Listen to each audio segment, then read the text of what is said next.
Hello everyone. Welcome back to my kitchen. Today we're going to make a dessert that is very simple, comforting, and extremely popular in the countryside of Southeast Asia. That is tapioca, or sweet soup with chewy cassava and coconut cream. And here is the main ingredient for today: yuca, also known as cassava. First, I'm going to cut the yuca into small sections. I know you usually see this root vegetable prepared as savory snacks like yuca fries, right? But today, join me in transforming it into a sweet, chewy dessert that is absolutely perfect for chilly days. If you want to try a different cooking method, like steaming, you can check out my video on steamed cassava. I'll leave the link down in the description box. That's another fantastic snack. Now we're going to use a knife to remove this rough, brown outer peel. The skin is quite thick and tough, so please be careful when handling the knife.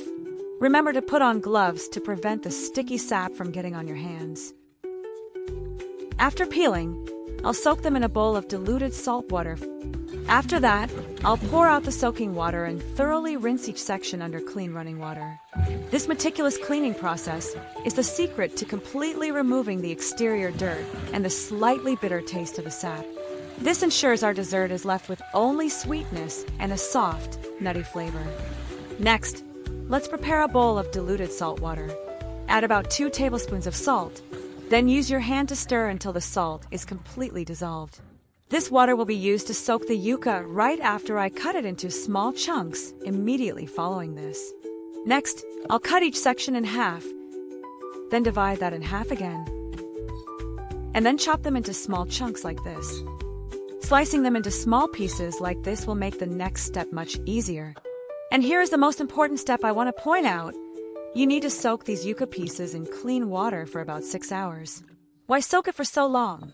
Because fresh yuca contains sap and a level of natural toxins. This long soaking process completely removes those substances, ensuring absolute safety for your health. Additionally, it ensures that when the yuca is cooked, it will be whiter, wonderfully tender, and much chewier and tastier. Do you usually buy frozen yuca, or do you prefer to prepare it from the fresh root like I do? Let me know in the comments. After the long soak, now pour all the yuca into a colander. Now rinse it directly under clean, cold running water.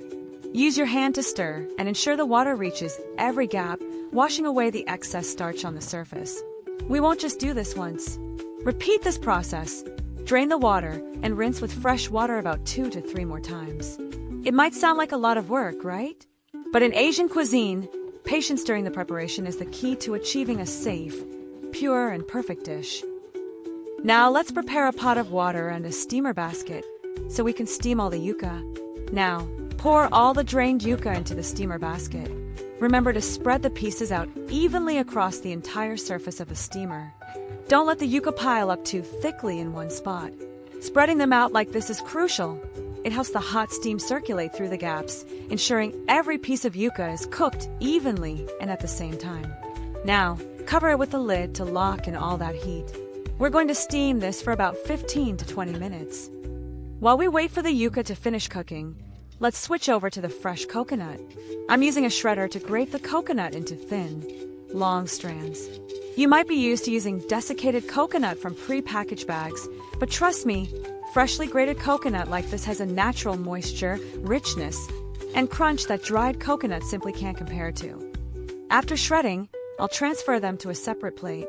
And here's our final result. To make this dessert truly flavorful, ginger is absolutely essential. Let's peel the skin clean. After that, I'll thinly slice and then mince the ginger. Remember, the finer you chop it, the easier the essential oils will release into the soup later. Warm ginger combined with soft, chewy yuca is a classic, essential pairing in Eastern cuisine. Finally, I'll place the ginger on the same plate as the coconut. Now, let's get back to the steamer. I'm going to divide the yuca into 2 equal portions and place them into 2 separate large bowls. For the first bowl, I'm keeping the yuca pieces whole. They will provide a naturally tender and starchy element to the dessert. For the second bowl, we're going to mash them up. This process will create the chewy, pliable texture we want for our dessert. We need to remove the hard, woody core right in the center of the yuca first. Do you see this long fibrous strand?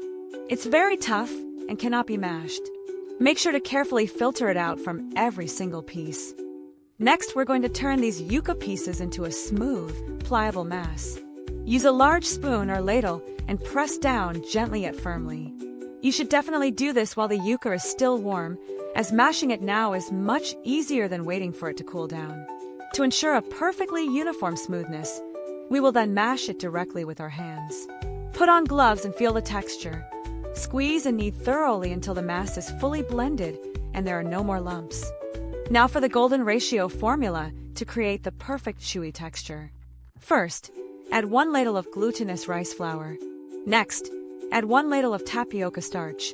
This combination ensures the finished yuca will be soft like mochi, but with a satisfying, chewy bite. Now, add half a ladle of sugar to give the dough a light sweetness. Remember to use minimal sugar here.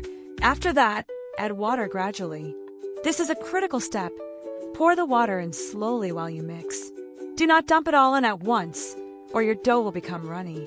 Continue mixing thoroughly until the mixture absorbs all the water, becomes thick, and forms a single pliable mass like this. Then you stop immediately. Now let's use your skillful hands to roll this dough into uniform round balls. Does anyone else feel like they're playing with modeling clay like we did when we were kids?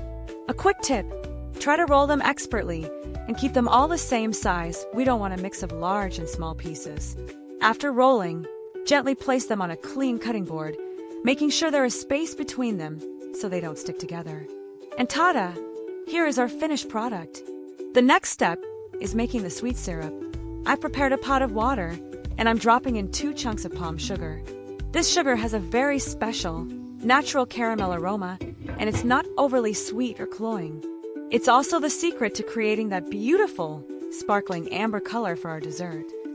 The water is warm now, so let's open the lid and use a ladle to stir everything until the sugar chunks start to dissolve. That palm sugar aroma is filling the kitchen. Now, I'll add the whole yuca chunks into the sugar syrup, which is just about to boil. We need to simmer this for about 5 to 7 minutes to fully dissolve the sugar and help the yuca chunks soften up even more. To create that thick, rich texture, I'm adding some filtered water and about 2 to 3 ladles of tapioca starch to a bowl. Stir it thoroughly until there are no lumps or starch sediment left. The amount of starch here is flexible. You can adjust it based on how much water you use. This slurry will be the very last step, so we'll set it aside for now and wait until the dessert is fully cooked. Let's return to the pot of sweet soup. Now, I'll drop in the chewy yuca balls that we rolled earlier. Pay close attention to this, as it's an important sign. Initially, they will sink, but when the yuca balls automatically float back up to the surface, it means they are completely cooked. Now, let's cover the pot and wait for a moment. Look how tempting! The yuca balls are plump and glossy, bobbing on the water's surface. They look exactly like precious gems, shining in an amber-colored lake. Give the yuca balls a gentle stir to settle them. Now we'll turn the heat down to low. Slowly pour in the tapioca starch slurry we prepared earlier. This is the magic that creates the signature thickness and binding texture for the sweet soup. Use chopsticks to stir evenly until the syrup becomes clearer and thickens, beautifully coating every piece of yuca. The final step to awaken your senses. Time to add the aromatics. First, the ginger goes in. That warm heat spreads instantly. Next, gently sprinkle the fresh coconut strands around the surface of the pot. It looks just like a delicate layer of white snow. Finally, use the ladle to stir thoroughly from top to bottom, allowing all the wonderful flavors to blend and meld together. Turn off the stove. Ladle it out immediately into a bowl while it's still piping hot. To make the dessert richer and more visually appealing, we'll drizzle some extra coconut milk over the surface. And the final finishing touch, sprinkle the rest of the fresh coconut strands right on top. And with that, our sweet and chewy cassava sweet soup is complete. It truly is a wonderful comfort food that soothes the soul. Thank you so much for joining me in the kitchen today. If you love this recipe, don't forget to hit like, leave a comment, and subscribe so you don't miss any upcoming videos. Goodbye, and I'll see you next time.